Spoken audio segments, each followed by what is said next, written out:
అందరు లేడలు చూశారు, లేడలు చూశారు.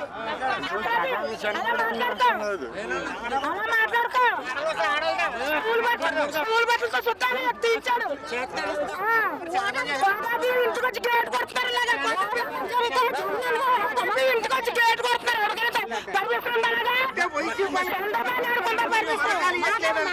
చంద్రబాబు ఆడుకున్న పర్మిషన్ గేట్ కొట్టి మరి కొండ తీస్తున్నారు.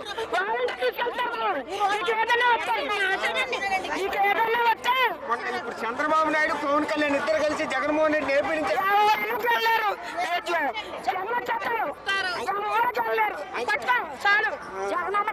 మాకు అందరికి సౌకర్యం బాగున్నది. పింఛనైనా తీసేది త్వరగా ఇవ్వాలని చెప్పండి. మా పదంలోకి జగనన్నే కావాలి. జగనన్నే కావాలి. జగన్ గారి పాలన అంటే చాలా ఇంపార్టెంట్ అండి. ప్రతి ఒక్కరు కూడా ఓటేసినప్పుడు మన జగన్ గారిని గెలిపించాలని కోరుకుంటున్నాం.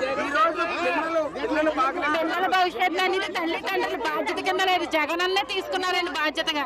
అంటే మామూలుగా ఇప్పుడు ఇదివరకు అంటే ఇంగ్లీష్ మీడియం చెప్పారు. ఇంగ్లీష్ మీడియం అసలు తెలుగు మీడియం స్కూల్కి పంపించడానికి కూడా భయపడే తల్లిదండ్రులు ఇప్పుడైతే మటుకు జగన్ అన్న దగ్గర ఉండి ఇంగ్లీష్ మీడియం చదివించే సోమత కూడా లేని పిల్లల్ని ఇప్పుడు ఇంగ్లీష్ చదివి నిజంగా జాబులు సంపాదించడం అనేది చాలా కష్టమైన పని అండి. అంటే పవన్ కళ్యాణ్ కూడా యూట్యూబ్ లో కూడా చూసి నేర్చుకోవచ్చు. ఎందుకు అవసరం అలా ఉంటారండి, అనేవాళ్ళు ఎక్కువ ఉంటారండి, చేసే వాళ్ళే తక్కువ ఉంటారండి. దాంట్లో జగన్ అన్ని ముందున్నారండి.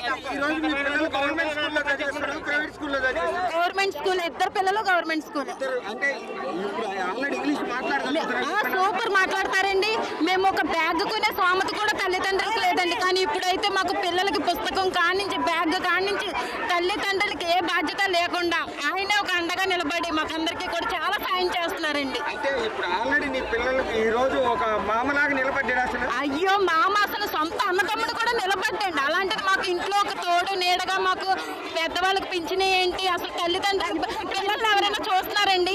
పింఛని లేకపోతే వాళ్ళు అసలు 1000 రూపాయల కోసం లైన్లో నిలబడి ఎన్నో కష్టాలు పడ్డారు. కానీ ఇప్పుడు ఉదయం 6 అయినప్పటికీ పింఛని ఇచ్చి వాళ్ళని ఎండ దెబ్బకు కూడా రానివ్వకుండా నీడ పట్టినే ఉండి పింఛని ఇవ్వడం జరుగుతుంది. చాలా సంతోషం అండి. అలాగే 45,000కి చెయ్యోత డోక్రా మహిళలకు ఆసరా చాలా బాగా పెట్టారు. ఎంతో బాగా చేస్తున్నారండి. జగన్ గారే రావాలి. సూపర్ గా చేశారండి. స్కూల్లో ఎలా ఉండేదండి, మట్టి నేల మీద కూర్చోబెట్టే రోజులండి.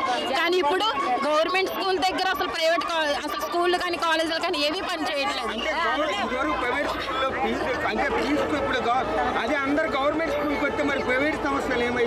ప్రైవేట్ సంస్థ అంటే ఉన్న వాళ్ళు చదివించుకుంటారని లేని వాళ్ళ పరిస్థితి ఏంటండి?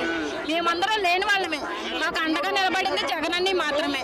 మేము చాలా సంతోషపడుతున్నాం. ఎందుకంటే మాకంటే ఆలోచించిన వాళ్ళు ఎవరూ లేరు. ఈ రోజు ఏదైతే ఉందో ఇప్పుడు మన నారాయణ స్కూల్ గా నారాయణ వాళ్ళందరూ ఏదైతే గవర్నమెంట్ స్కూల్ పెట్టాక వాళ్ళందరికీ బిజినెస్ అలా అనుకుంటామండి. ఎక్కడ చదివించిన వాళ్ళు అక్కడ ఉన్నారండి.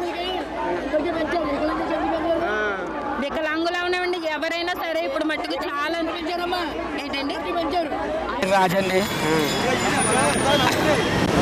అయినా చాలా బాగా చేస్తారు కదండి. రోడ్లు